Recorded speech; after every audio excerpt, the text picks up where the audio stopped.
படிக்கும் போதே சம்பளத்துடன் கூடிய பார்ட் டைம் வேலை வாய்ப்பிற்கான 100% உத்தரவாதத்துடன் MBA படிக்க இன்றைய ஆட்சி பிசினஸ் ஸ்கூலில் சேருங்கள்.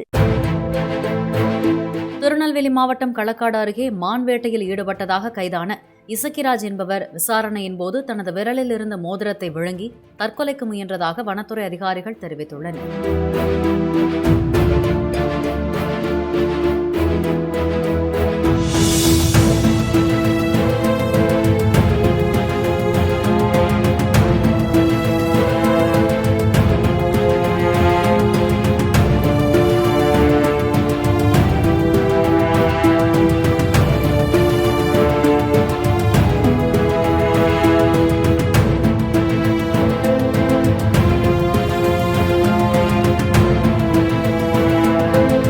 படிக்கும் போதே சம்பளத்துடன் கூடிய பார்ட் டைம் வேலை வாய்ப்பிற்கான 100% உத்தரவாதத்துடன் MBA படிக்க இன்றைய ஆட்சி பிசினஸ் ஸ்கூலில் சேருங்கள்.